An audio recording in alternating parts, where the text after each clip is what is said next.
আসসালামু আলাইকুম। বিশ্বে এখন চারদিকে বহু বিরাট ধরনের রাজনৈতিক পরিবর্তন আসছে। একদিকে মধ্যপ্রাচ্যে ইরানের বিরুদ্ধে মার্কিন ইসরায়েলি হামলার প্রতিক্রিয়া আমরা কেবল দেখা শুরু করেছি। এর ফলাফল এখনো শেষ হয়নি। ইরান যুদ্ধই হবে মার্কিন যুক্তরাষ্ট্রের মধ্যপ্রাচ্য থেকে সরে যাবার একটা চরম সিদ্ধান্ত গ্রহণের একটা ব্যাপার ঘটতে যাচ্ছে। সুয়েজ ক্রাইসিস, যেটা আগে বলেছি, 1956 সালের সুয়েজ ক্রাইসিসের পরে যুক্তরাজ্য, ব্রিটেন এবং ফ্রান্স তাদের ক্ষমতা হারালো এশিয়া মহাদেশে। তদ্রূপ হরমুজ প্রণালী নিয়ে যে আমেরিকার বাড়াবাড়ি, সেটাই আমেরিকার যুক্তরাষ্ট্রকে মধ্যপ্রাচ্য ও এশিয়া থেকে পাততাড়ি গোটাতে বাধ্য করবে। ওদিকে চীন, রাশিয়া, এরা ইরানের ব্যাপারেও তারা খুবই তৎপর। দক্ষিণ পূর্ব এশিয়ার ব্যাপারেও এবং কোরিয়া, জাপান অঞ্চলেও, তাইওয়ান অঞ্চলেও চীন তৎপর। এখন নতুন ডেভেলপমেন্ট না এটা, তবে আপাতত দৃষ্টিতে মনে হচ্ছে এটা নতুন ডেভেলপমেন্ট। চীন এখন ভারতকে ঘিরে ফেলেছে, এটাই আজকের মূল বক্তব্য। এবং তার সঙ্গে যোগ দিয়েছে পাকিস্তান ও বাংলাদেশ। শেখ হাসিনা মনে করেছিল চীন থেকে ইনভেস্টমেন্ট আনবে, উন্নয়ন করবে, রেলগাড়ি বানাবে, রাস্তাঘাট বানাবে এবং পয়সা চুরি করবে এবং ভারত থেকেও সুযোগ সুবিধা গ্রহণ করবে। হাসিনার দুই নৌকায় পা দেওয়ার ফলে তার পতন হয়েছিল, যেটা আমি জুলাই মাসের 9 তারিখে 2024 সালে বলেছিলাম আমার ইউটিউবে, যে হাসিনার পত্র পাঠে বিদায় চীন থেকে, এবং হাসিনার পতন এখন সময়ের ব্যাপার মাত্র। আমি কথা বলার পরে 3 সপ্তাহের ভেতরেই হাসিনার পতন ঘটে গেল। তো আমি খুব খুশি হয়েছি যে তারেক রহমানের সরকার চীনের ও পাকিস্তানের গুরুত্ব বুঝতে পেরেছেন। এখন পাকিস্তান ইরানের শান্তি স্থাপনের জন্য যে ভূমিকা পালন করছে, তার ফলে খোদ মার্কিন যুক্তরাষ্ট্রের প্রেসিডেন্ট ডোনাল্ড ট্রাম্প বলেছেন, আমরা পাকিস্তানের উপদেশ অনুযায়ী অনুরোধে আর যুদ্ধ বৃদ্ধি করছি না, আমরা ইরানের সঙ্গে সমঝোতার দিকে যাচ্ছি। তবে একদিকে সমঝোতা, আবার চাপ দিয়ে নতুনভাবে শান্তি চুক্তিতে সিগনেচার করানো আমেরিকার পক্ষে সম্ভব হচ্ছে না। ইরান আমেরিকার নিয়ন্ত্রণের বাইরে। ইরান এখন বিশ্বের চতুর্থ পরাক্রমশালী মহাশক্তি হয়ে দাঁড়িয়ে পড়েছে। এখন ওইদিকে মার্কিন যুক্তরাষ্ট্রের ত্রাহি মধুসূদন, ওরা এখন বলছে এই অপারেশন ফ্রিডম ফেজ 2 চালু করে ইরানকে পর্যদস্ত করবে। অলরেডি কিছু যুদ্ধ বিগ্রহ হয়েছে। ইরানের ট্যাঙ্কারের উপর মার্কিন যুক্তরাষ্ট্র আক্রমণ করেছে। ইরান মার্কিন যুক্তরাষ্ট্রের নেভির দুটো ডেস্ট্রয়ারের উপরে মিসাইল ছুড়েছে। এর আভাস দেয়াতে, ব্রেকিং নিউজ দেয়াতে কয়েকজন পণ্ডিত ব্যক্তি মতামত প্রকাশ করলেন আমার ইউটিউবে, যে আমি ভাওতাবাজি করছি, মিথ্যা কথা বলছি, ইরান আমেরিকার কোনো যুদ্ধ হচ্ছে না। তারা এখন বুঝতে পেরেছেন নিশ্চয়ই যে শুধু ইরান আমেরিকা না, ইসরায়েলও নতুন ভাবে লেবাননে নতুন ফ্রন্ট খুলে মানুষ হত্যা করছে। যুদ্ধ থেমে যায় নাই, যুদ্ধ চলছে এবং চলবে। এবং সিআইএ এর রিপোর্ট হচ্ছে, মার্কিন নিষেধাজ্ঞা থাকলে, ব্লকেড থাকলে ইরান বহু দিন, বহু মাস, বহু বছর যুদ্ধ চালিয়ে যেতে পারবে, সে সক্ষমতা ইরানের আছে। একদিকে ইরান গিলতে পারছে না, এদিকে আবার এই দক্ষিণ এশিয়াতে চীন, পাকিস্তান ও বাংলাদেশ মিলে একটা নতুন অক্ষ শক্তি গড়ে উঠছে। আজকে যেটা বলবো, ইরানের নতুন প্রতিরক্ষা কৌশল ও এশিয়ার দিকে ঝুঁকে পড়া। ইরান এখন এশিয়ার দিকে ঝুঁকছে, চীনের দিকে ঝুঁকছে। সম্ভাব্য নতুন সামরিক জোট ও আঞ্চলিক শক্তির প্রকাশ ঘটছে। সাম্প্রতিক ইরান যুক্তরাষ্ট্র উত্তেজনার বাস্তব চিত্র হচ্ছে এটাই। হরমুজ প্রণালীর গুরুত্ব বেড়েছে এবং হরমুজ প্রণালী এখন মার্কিন যুক্তরাষ্ট্রের সম্পূর্ণ নিয়ন্ত্রণের বাইরের একটা অঞ্চল। ভবিষ্যতে বড় সংঘাতের ঝুঁকি ও সম্ভাবনা রয়েছে। ইরান নিয়ে আরো যুদ্ধ হবে, মার্কিন যুক্তরাষ্ট্র ইসরায়েলের সঙ্গে একটা ডিসাইসিভ যুদ্ধ হবে এবং সে যুদ্ধের আউটকাম আমি বলে দিচ্ছি, সেই যুদ্ধে মার্কিন যুক্তরাষ্ট্র পাত্তারি গুটিয়ে এখান থেকে চলে যাবে, ভিয়েতনামের মতো, আফগানিস্তানের মতো। সুতরাং আপডেটেড তথ্য ও বিশ্লেষণ যেটা আমি করি একটু একটু সিরিয়াস, একটু একাডেমিক। এটা যদি বুঝতে পারেন তাহলে বুঝতে পারবেন যে শুধু মধ্যপ্রাচ্য না, পুরো বিশ্বের অর্থনীতি ও নিরাপত্তাকে কিভাবে এই সমস্ত ঘটনা প্রভাবিত করছে বাংলাদেশ সহ, সেটা আপনাদের জানা দরকার। কেবল কার বউর সঙ্গে কার অবৈধ প্রেম এটা নিয়ে সময় ক্ষেপণ করবেন না। এখন আবার ওয়ার্ল্ড কাপ ফুটবল আসছে, এখন আর্জেন্টিনা আর ব্রাজিল নিয়ে বাংলাদেশিরা মেতে উঠবে। ওই যে ভারতে হিন্দি একটা গান ছিল, বেগানিকে শাদি মে আব্দুল্লাহ দিওয়ানা, বিয়ে হচ্ছে অন্য কারো আর আব্দুল্লাহ খুব দিওয়ানা। এখন বাংলাদেশ হয়েছে আব্দুল্লাহ, আমি ব্রাজিল, না না আমি আর্জেন্টিনা। এটা খুবই পরিতাপের বিষয়, লজ্জার বিষয়। যাই হোক, ব্রাজিল আর্জেন্টিনা থেকে বেরিয়ে এসে বাংলাদেশে কি ঘটতে পারে সেটা চিন্তা করে দেখেন। তা এখন আন্তর্জাতিক ও সামরিক বিশ্লেষণ পেতে আমার চ্যানেলটি সাবস্ক্রাইব করবেন এবং মতামত জানাবেন, কমেন্ট করবেন। তো যেটা আমি আজকে যে হেডলাইন যেটা, সেটার উপরই জোর দেব, কথা বলবো। তো এখন চীনের যে রাজনীতি, চীনের যে প্রোগ্রাম, সেটা যদি আপনারা না বোঝেন তাহলে এই যে চীন পাকিস্তান মিলে যে একটা নতুন অ্যাক্সিস গড়ে উঠছে, নতুন একটা মানে অক্ষশক্তি গড়ে উঠছে, যেটা ভবিষ্যতের ইতিহাসটা বলবেন যে ইরানে এই যুদ্ধ তার একটা প্রক্রিয়া মাত্র। শুরু হলো ইরান নিয়ে, তবে এর শেষ কিন্তু ইরান দিয়েই হবে না, এটা অন্যদিকে চলে যাবে। চীন মাও সেতুংয়ের মৃত্যুর পরে যে কালচারাল রেভলিউশনের মাধ্যমে যে তারা সময় ক্ষেপণ করলো, সেই সময় ক্ষেপণের পরে তারা অনেকেই মনে করলো চীন এখন গুটিয়ে ফেলছে, শুধু তারা আন্তর্জাতিক ব্যবসা বাণিজ্যের দিকেই নজর দেবে, তারা আর এই এইদিকে পৃথিবীতে যুদ্ধ বিগ্রহ বা পৃথিবীর ভূ রাজনীতিতে তারা কোনো অংশগ্রহণ করবে না, তারা কোনো তৎপরতা দেখাবে না। এটা ছিল অনেকের একটা ভুল ধারণা, যেটা আমেরিকাও এই ধারণা করেছে যে চীনকে আমরা সমস্ত আমাদের জিনিসপত্র বানাতে দেব, তারা কনজিউমার গুডস বানাবে, আমাদের দেশে আমরা সস্তায় জিনিসপত্র কিনবো, আর চীনের সঙ্গে আমাদের আর চীনের ব্যাপারে আমাদের কোনো ভয় ভীতি নেই, কোনো আতঙ্ক নেই, চীনকে নিয়ে আমাদের কোনো চিন্তার বিষয় নেই। এই যে আমেরিকার যেটা ধারণা ছিল, সুতরাং এই ধারণাটা এখন ভেঙে যাচ্ছে। চীন প্রমাণ করে দিয়েছে যে চীন এখন শুধু সাউথ চায়না সি, প্যাসিফিক মহাসাগরেই চীন ব্যস্ত না। চীনের নজর এখন ভারত মহাসাগরের দিকে, চীনের নজর এখন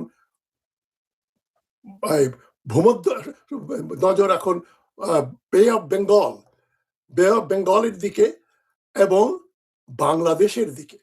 সুতরাং এখন চীন প্রথমে যেটা করলো, পাকিস্তানের সঙ্গে সম্পর্ক এত উন্নত করলো যে চায়না পাকিস্তান ইকোনমিক করিডোর নামে তারা একটা প্রোগ্রাম চালু করলো। পাকিস্তানের ইনফ্রাস্ট্রাকচার ডেভেলপ করবে, ডিফেন্স ডেভেলপ করবে।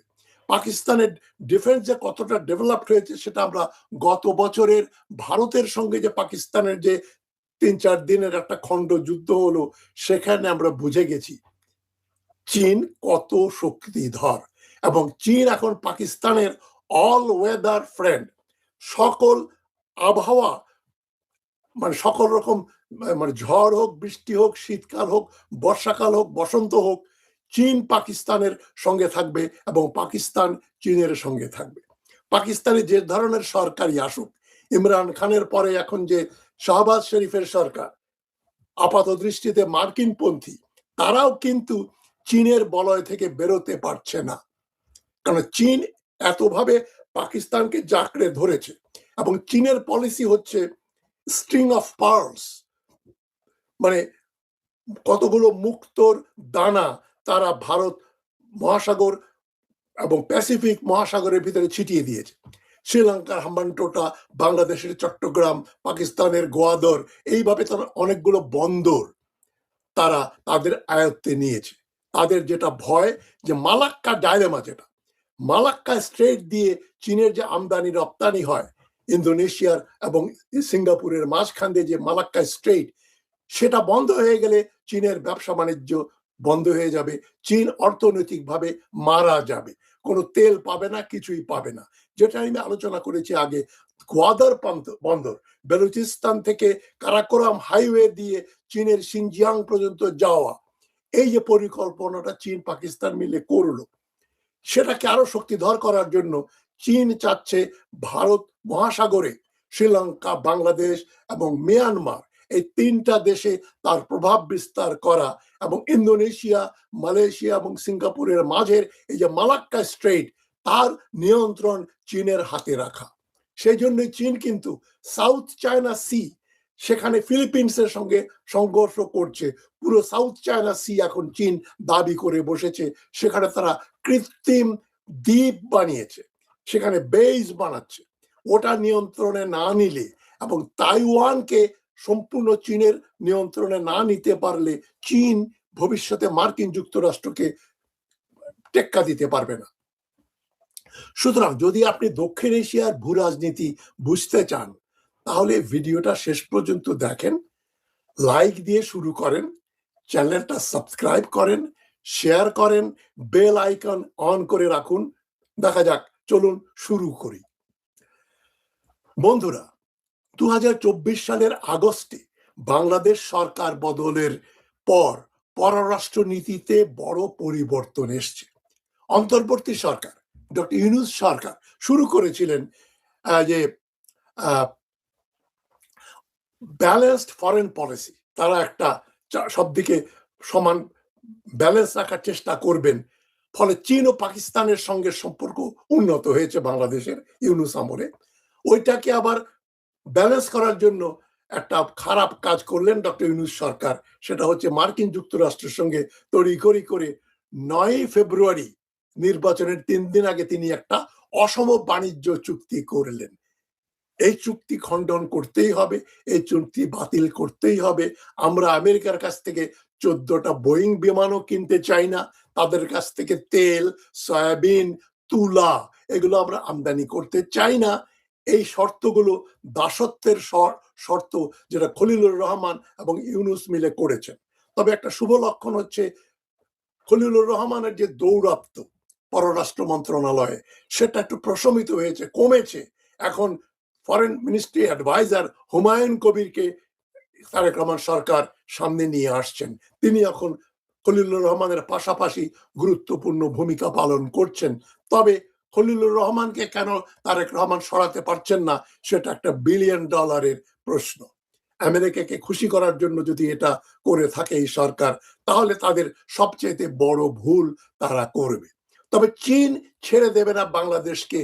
চীনের জন্য এখন দক্ষিণ এশিয়াতে যে 4টা দেশ খুব গুরুত্বপূর্ণ: ভারত শত্রু, পাকিস্তান বন্ধু, মিয়ানমার স্ট্র্যাটেজিক কারণে খুবই অপরিহার্য দরকার, বাংলাদেশও স্ট্র্যাটেজিক কারণে চীনের দরকার। বাংলাদেশ এবং মিয়ানমার নিয়ন্ত্রণে না নিলে, এই সরকার যদি চীনের প্রতি বন্ধুসুলভ না হয়, তাহলে ভারত মহাসাগর দিয়ে এই যে মালাক্কা স্ট্রেইটের বদলে আরেকটা ফ্রন্ট খোলা, তার জন্য বন্দর ব্যবস্থা করা, চীনের মিয়ানমারের আরাকান প্রদেশ ও বাংলাদেশের চট্টগ্রাম, শ্রীলঙ্কার হাম্বানটোটা, এটা এখন পুরো চীনের মালিকানায় চলে গেছে, কারণ শ্রীলঙ্কা লোন পরিশোধ করতে পারেনি সময় মতো। হাম্বানটোটা তাদের হাতে। তাদের এখন চট্টগ্রাম এবং এই যে সেতুয়ে বন্দর আরাকানে, তাদের নিয়ন্ত্রণ সম্পূর্ণভাবে নিতে চীন অপেক্ষা করবে না। চীন এখন উঠে পড়ে লেগেছে এবং 2027 সালে তাদের প্রোগ্রাম হচ্ছে তাইওয়ানের উপর সম্পূর্ণ নিয়ন্ত্রণ গ্রহণ করা। আপনারা কি মনে করেন চীন যদি তাইওয়ান আক্রমণ করে, মার্কিন যুক্তরাষ্ট্র চীনের বিরুদ্ধে যুদ্ধ করবে? আমার তো সেটা মনে হয় না। 2025 সালের জুন মাসে চীনের কুনমিংয়ে প্রথম চীন পাকিস্তান বাংলাদেশ ত্রিপাক্ষিক বৈঠক হয়েছিল। ইউনূস তখন ক্ষমতায় 2025 সালের জুন মাসে। এই ত্রিপাক্ষিক বৈঠক হয়েছিল, সেখানে বাণিজ্য, প্রতিরক্ষা, যোগাযোগ ও সমুদ্র সহযোগিতা নিয়ে আলোচনা হয়েছে। এটা ভারতের জন্য খুবই মনপ্রত ব্যাপার না। এখন চীনের সঙ্গে বাংলাদেশের যে নতুন সম্পর্ক গড়ে উঠছে, পাকিস্তান তো আছেই, এখন চীনের বাস্কেটে বাংলাদেশও যাচ্ছে। ভারত এতে আতঙ্কিত। কেন আতঙ্কিত হবে না? আমি ভারতের প্রধানমন্ত্রী হলে মনে করতাম চীন এখন কৌশলগতভাবে ভারতকে ঘেরাও করেছে। ভারতের পশ্চিমে পাকিস্তান, উত্তরে চীন, আর এখন পূর্বে বাংলাদেশ। 3 দিক দিয়ে যদি ঘিরে ফেলে, এক বঙ্গোপসাগর বা ভারত মহাসাগর ছাড়া ভারতের আর যাবার কোনো জায়গা নেই। ভারত মহাসাগরেও চীনের নেভি, পাকিস্তানের নেভি এবং বাংলাদেশের নেভি তদারক করবে। মিয়ানমারের নেভি সেখানে ঘোরাফেরা করবে। আর মার্কিন যুক্তরাষ্ট্রের নেভি দক্ষিণ এশিয়া এবং মধ্যপ্রাচ্য থেকে সরে যেতে বাধ্য হবে। ইরান যুদ্ধ শেষ হলেই সেটা আপনারা দেখতে পারবেন। তো ভারত একা হয়ে গেল। ভারতের পক্ষে দাঁড়ানোর কেউ কিন্তু নেই। ভারত 3 দিক থেকে চাপে পড়েছে। বিশেষ করে শিলিগুড়ি করিডোর বা চিকেন নেক অঞ্চল এখন অত্যন্ত সংবেদনশীল। সেখানেই তিস্তা প্রজেক্টে বাংলাদেশ কাজ দিচ্ছে চীনকে। এটা ভারত যতই প্রতিবাদ করুক, আশঙ্কায় জর্জরিত হোক, বাংলাদেশ সরকার চীনের এই তিস্তা প্রজেক্ট গ্রহণ করার ব্যাপারে তাদের হাঁ ছাড়া না বলার কোনো অবকাশ নেই।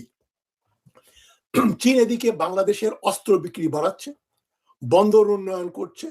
চট্টগ্রাম ও সম্ভাব্য সোনাদিয়া বন্দর চীনের প্রভাবে চলে এলে ভারত মহাসাগরে চীনের পা আরো শক্ত হবে। এটা ভারতের জন্য খুবই দুর্বিষহ ব্যাপার। তৃতীয়ত, উত্তর ও পূর্ব ভারতের বিচ্ছিন্নতাবাদী গোষ্ঠীগুলোর জন্য সম্ভাব্য আশ্রয়ের আশঙ্কা। চীন, এবং শুধু চীন না, বাংলাদেশও এই আসামের যে সেপারেটিস্ট তাদেরকে আশ্রয় দেবে, যেটা খালেদা জিয়া সরকার করেছিলেন, কিন্তু উনি ব্যর্থ হয়েছিলেন। এবারে নিশ্চয়ই সেই ব্যর্থতার মুখ দেখবে না বাংলাদেশ। চীন এখন অনেক শক্তি অর্জন করেছে। মানে খালেদা জিয়ার আমলের চীন আর 2026 সালের চীন এক জিনিস না। তো ভারত এখন চারদিক দিয়ে তারা চীন দ্বারা পরিবেষ্টিত। এটাই শুধু দ্বিপাক্ষিক সম্পর্কের ব্যাপার নয়, এটি বৃহত্তর চীনা কৌশলের অঙ্গ। চীনের এই কৌশলের নাম স্ট্রিং অফ পার্লস। 2004 সালে একটি মার্কিন রিপোর্টে প্রথমে এই শব্দটা ব্যবহৃত হয়, স্ট্রিং অফ পার্লস। এটা পার্লস মানে মুক্তা, মুক্তার দানা চারদিকে ছড়িয়ে পড়েছে। চীন ভারত মহাসাগরের গুরুত্বপূর্ণ বন্দরগুলোতে বিনিয়োগ করে একটা মালার মতো নেটওয়ার্ক তৈরি করেছে। সেটাকে বলা হচ্ছে স্ট্রিং অফ পার্ল। প্রতিটা মুক্ত হলো এক একটা বন্দর। পাকিস্তানের গোয়াদার, তারপর চায়না পাকিস্তান ইকোনমিক করিডোর, এই কারাকোরাম হাইওয়ে, শ্রীলঙ্কার হাম্বানটোটা বন্দর, বাংলাদেশের চট্টগ্রাম ও সম্ভাব্য অন্যান্য বন্দর, মিয়ানমারের কিয়াও কপিও বন্দর, সিতোয়ে বন্দর, আফ্রিকার জিবুতি, এই যে যেখানে রেড সি, বাবল মান্দাবের পাশে জিবুতিতে চীনের প্রথম বিদেশে নৌঘাঁটি স্থাপিত হয়েছে, নেভাল বেজ রয়েছে। একদিকে ইয়েমেন হুথিদের নিয়ন্ত্রণে, আর জিবুতি তার পাশেই রেড সির পশ্চিম পারে, সেখানে ইরান নিয়ন্ত্রিত নৌঘাঁটি। তারা ইচ্ছা করলেই রেড সি এবং সুয়েজ খাল বন্ধ করে দিতে পারে। তাই চীনের কৃপার উপরে, চীন এবং হুথিদের কৃপার উপরে নির্ভর করবে সুয়েজ খালের ভবিষ্যৎ, এবং পুরা পূর্বের সঙ্গে পশ্চিমের যে সম্পর্ক, ইউরোপের সঙ্গে এশিয়ার যে ব্যবসা বাণিজ্য, সেটা নির্ভর করবে চীন জিবুতিতে কি করছে, চীন হাম্বানটোটাতে কি করছে, চীন শ্রীলঙ্কায় কি করছে, চীন বাংলাদেশে কি করবে। ভারত এখানে কোনো প্লেয়ার না, ভারত এখানে পরিত্যাজ্য। এর মাঝেই ইরানের সঙ্গে পাকিস্তানের রোড বাউন্ডারি বর্ডার খুলে দেয়া হয়েছে। সেখান দিয়ে ইরানের তেল এখন পাকিস্তানের মাধ্যমে কারাকরম হাইওয়ে দিয়ে বাই রোড চলে যেতে পারবে এই গোয়াদার বন্দরকে বাইপাস করে। এতগুলো ডেভেলপমেন্ট হচ্ছে, এদিকে তিস্তা প্রজেক্টে চীন হাত দিচ্ছে, ভারতের এখন ত্রাহি মধুসূদন অবস্থা। এগুলো প্রথমে বাণিজ্যিক, কিন্তু প্রয়োজনে সামরিকভাবে কারণে ব্যবহার করা হবে এই বন্দরগুলো। চীন এভাবে নিজের বাণিজ্যিক রুট সুরক্ষিত করছে এবং আঞ্চলিক প্রভাব বাড়াচ্ছে। ভারত এটাকে নিজের চারপাশে ঘেরাও হিসাবে দেখে। এবং আমি বহুবার বলেছি, আমার নিজের কয়েন করা একটা সেন্টেন্স, অল ওয়ার্স আর ট্রেড ওয়ার্স, এটা আমার থিওরি। আমি ব্যবহার করেছি এই শব্দগুলো সর্বপ্রথম। সকল যুদ্ধই বাণিজ্য যুদ্ধ। চীনের জন্য, সব দেশের জন্য বাণিজ্য হচ্ছে মূল।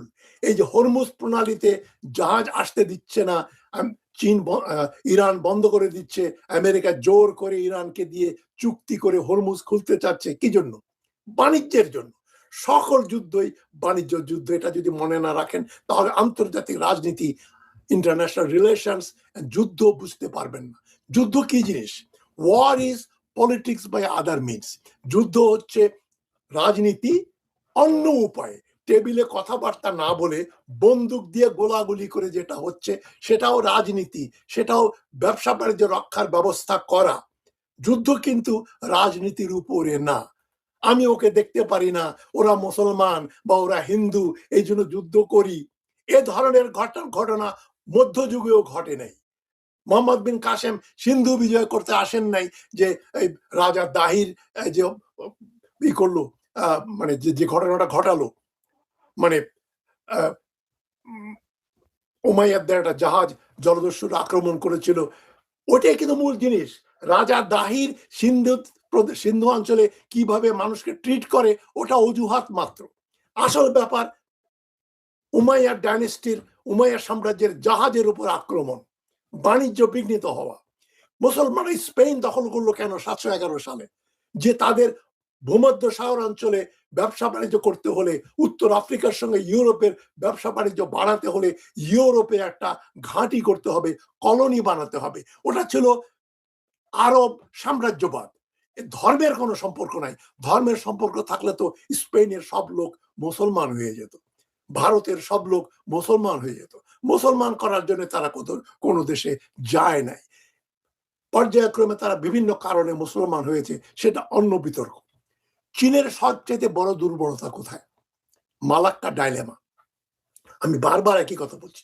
চীনের প্রায় 80% আমদানি, তেল এবং অন্যান্য জিনিস আমদানি রপ্তানি হয় মালাক্কা প্রণালী দিয়ে। এই প্রণালী সংকীর্ণ এবং যুক্তরাষ্ট্র তার মিত্রদের নিয়ন্ত্রণে। যুদ্ধের সময় এটি বন্ধ করে দিলে চীনের অর্থনীতি পুরোপুরি মুখ থুবড়ে পড়বে। এই ডাইলেমা থেকে বের হতেই চীন string of pearl, China Pakistan economic corridor এবং বাংলাদেশে বিনিয়োগ এবং দক্ষিণ চীন সাগরে আগ্রাসন চালাচ্ছে, বিকল্প রুট তৈরি করছে। স্থলপথে পাকিস্তান ও মিয়ানমার হয়ে বঙ্গোপসাগরে তারা নতুন বন্দর তৈরি করতে চাচ্ছে, নতুন জোন অফ ইনফ্লুয়েন্স তৈরি করতে চাচ্ছে। চীন এখন নিয়ন্ত্রণে দিতে চাচ্ছে বঙ্গোপসাগর, ভারত মহাসাগর এবং সাউথ চায়না সি, যে জন্য ফিলিপিন্সের সঙ্গে গন্ডগোল, এবং ইরানে তারা প্রত্যক্ষভাবে তারা এফেক্টেড হবে যদি মার্কিন যুক্তরাষ্ট্র, ইসরায়েল এখানে মাতব্বরি করে। সুতরাং চীন সেখানেও প্রেজেন্ট। ইরানকে দিয়ে, পাকিস্তানকে দিয়ে তারা শক্তি, তাদের পক্ষে শক্তিকে শক্তিশালী করছে। বাংলাদেশ এখন সেই ক্যাম্পে যাবে, বাংলাদেশকে চীন নিয়ে যাচ্ছে সেখানে। মানে 2016 সালে আন্তর্জাতিক ট্রাইব্যুনাল এই যে চীন যে দাবি করছে যে সাউথ চায়না সি তাদের, এটা আন্তর্জাতিক ট্রাইব্যুনাল প্রত্যাখ্যান করেছে, কিন্তু চীন মানেনি। গায়ের জোরে চীন ওখানে বলছে সাউথ চায়না সি আমাদের। ফিলিপিন্স থেকে শুরু করে অঞ্চলের যে সমস্ত দেশ, এমনকি ব্রুনাই, মালয়েশিয়া, এরাও ক্লেম করে সাউথ চায়না সির কিছু অংশ। চীন বলছে না, এটা আমাদের পুরোপুরি। ফিলিপিন্স, ভিয়েতনামের সঙ্গে চীনের সংঘর্ষ কেন? সাউথ চায়না সি চীন ক্লেম করছে। নর্থ কোরিয়া, উত্তর কোরিয়া চীনের সঙ্গে কেন? সে চায় দক্ষিণ কোরিয়া যেন এখানে শক্তিধর না হয়, সেই জন্য চীন কোরিয়াকে, উত্তর কোরিয়াকে সাথে পেয়েছে। চীনের এই আগ্রাসনের উদ্দেশ্য কি? সম্পদ নিয়ন্ত্রণ, বাণিজ্য রুট নিয়ন্ত্রণ এবং মার্কিন প্রভাব কমানো। এটা ইন্দো প্যাসিফিক অঞ্চলের পুরো ক্ষমতার ভারসাম্য বদলে দিচ্ছে। মার্কিন যুক্তরাষ্ট্র উদ্বিগ্ন, ভারতও উদ্বিগ্ন, তবে ভারত এ ব্যাপারে কিছু করতে পারবে না। তাই বন্ধুরা, চীন, বাংলাদেশ, পাকিস্তান সম্পর্ক শুধু ৩ দেশের বিষয় নয়, এটি দক্ষিণ এশিয়ার ক্ষমতার ভারসাম্য পুরোপুরি বদলে দেওয়ার মতো একটা ঘটনা। এটা আপনাদের বুঝতেই হবে। আপনি ইঞ্জিনিয়ার হন আর ডাক্তার হন, রাজনীতির ইন্টারেস্টেড না, কিন্তু এটা আপনাকে বুঝতেই হবে কোন দিকে যাচ্ছে বাংলাদেশের ফরেন পলিসি, এবং ফরেন পলিসির উপর ডিপেন্ড করবে তার ডোমেস্টিক পলিসির উপর নির্ভর করবে তার অর্থনৈতিক নিরাপত্তা, চাকুরি বাকুরি এবং সব ধরনের নিরাপত্তা। আপনি ইউএইর দিকে তাকিয়ে দেখেন, ইউএই মার্কিন বলয়ে ঢুকে গিয়ে এখন যে মারটা খাচ্ছে, তাতে যে অবস্থা ইউএইর হয়েছে, আরো হবে। ইরান তাকে আরো শায়েস্তা করবে, ইউএই বাণিজ্যিকভাবে অচল হয়ে পড়বে বলে আমি আশঙ্কা করি, আমি মনে করি। সুতরাং ভারত এটাকে চ্যালেঞ্জ হিসাবে নিচ্ছে, কিন্তু ভারতের সঙ্গে কোনো পরাশক্তি নেই। ভারতের জন্য মার্কিন যুক্তরাষ্ট্র এসে যুদ্ধ করবে আমার মনে হয় না। ইরানেই ভারত আমেরিকা কিছু করতে পারছে না। এখন দক্ষিণ এশিয়াতে ঢুকে ভারতের পক্ষে যুদ্ধ করবে মার্কিন যুক্তরাষ্ট্র, এ আশা দুরাশা, এ আশায় গুড়ে বালি। কিন্তু বাংলাদেশের জন্য সুযোগ ও ঝুঁকি দুটোই আছে। নো রিস্ক নো গেইন, আপনাকে কিছু ঝুঁকি নিতেই হবে। বাংলাদেশ এখনো পুরোপুরি কোনো অক্ষে যোগ দেয়নি। এটি হেজিং স্ট্র্যাটেজি, তবে সতর্ক থাকতে হবে। ভবিষ্যতে এই অঞ্চলে কি ঘটবে তা নির্ভর করবে কূটনীতি, অর্থনীতি ও সামরিক শক্তির উপর। বাংলাদেশকে স্বয়ংসম্পূর্ণ হতে হবে, শক্তিধর হতে হবে সামরিক দিক দিয়ে। ভারতের পশ্চিমবঙ্গে যে বিজেপির উত্থান, তারা যে বাংলাদেশি নামে মুসলমানদেরকে বাংলাদেশে পুশিং করবে, সেটা প্রতিহত করতে হলে আপনার হাতে বন্দুক থাকতে হবে। বাংলাদেশের প্রতিটা নাগরিককে সামরিক ট্রেনিং দিয়ে শক্তিশালী করতে হবে, এবং আমাদের সেনাবাহিনী, বিমান বাহিনী ও নৌবাহিনীকে আরো 4 গুণ 5 গুণ শক্তিধর হতেই হবে। এবং চীন ছাড়া এ ব্যাপারে বাংলাদেশের সাহায্যে কেউ এগিয়ে আসছে না, আসবেও না। চীনেরও স্বার্থ আছে, চীনের এই স্বার্থকে বাংলাদেশ ব্যবহার করতে হবে। চীন শিলিগুড়ি করিডোর নিয়ন্ত্রণে নিতে চায়, সেটা বাংলাদেশের সাহায্য ছাড়া এটা সম্ভব না। বাংলাদেশে ভারতের ট্রানজিট বন্ধ করা ছাড়া চীন তার স্ট্র্যাটেজি রূপায়িত করতে পারবে না। সুতরাং আপনার মতামত কমেন্টে জানান, এবং ভারতের কি করা উচিত সেটা সম্বন্ধে আলোচনা করেন। বাংলাদেশের স্বার্থ কিভাবে রক্ষা হবে সেটা সম্বন্ধে প্রশ্ন করেন, আমি আমার সাধ্যমতো উত্তর দেব। সবচেয়ে বড় কথা, গুরুত্বপূর্ণ কথা, ভিডিওটা যদি ভালো লাগে লাইক দেবেন, শেয়ার করবেন এবং অবশ্যই সাবস্ক্রাইব করবেন। শেয়ার এবং সাবস্ক্রাইব করবেন, এবং পরবর্তী ভিডিওতে দেখা হবে আপনার সঙ্গে আবার। ধন্যবাদ, সাবধানে থাকুন, ভালো থাকুন, এবং চিন্তা করুন ভারতকে কিভাবে চীন ঘিরে ফেলছে। এবং পাকিস্তানে গেছেন বাংলাদেশের স্বরাষ্ট্রমন্ত্রী সালাউদ্দিন সাহেব নিজে কত রকমের মিথ্যাচার, বারবার তাকে বলছে শিলং সালাউদ্দিন, তিনি রয়ের এজেন্ট। আমি বহুবার বলেছি, রয়ের কে এজেন্ট এটা ভারতের বড় জোর 1 ডজন লোক জানবে। প্রধানমন্ত্রী, পররাষ্ট্রমন্ত্রী, স্বরাষ্ট্রমন্ত্রী, রয়ের প্রধান, কিছু লোক জানবে। এটা প্যারিসে বসে কারো পক্ষে জানা সম্ভবপর নয়। এখন সালাউদ্দিন সাহেব পাকিস্তানের সঙ্গে চুক্তি করছেন, এদিকে আবার হুমায়ুন কবির এবং খলিলুর রহমান চীনের সঙ্গে সম্পর্ক উন্নয়নের চেষ্টা করছেন। খলিলুর রহমানকে এই তেতো পিল, এই বিটার পিল গিলতে হচ্ছে। এটা তারেক রহমান সরকারের একটা ভালো পলিসি বলে আমি মনে করি। যার যেখানে ক্রেডিট সেটা দিতেই হবে।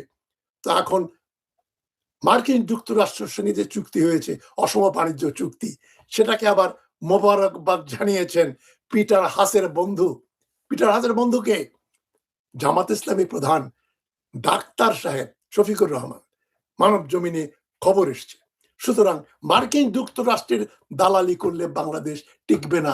বাংলাদেশকে আজ হোক বা কাল হোক চীন, পাকিস্তান বলয়ে ঢুকতেই হবে ভারতকে প্রতিহত করার জন্য এবং মার্কিন যুক্তরাষ্ট্রকে ইন দ্য লং রান প্রতিহত করার জন্য।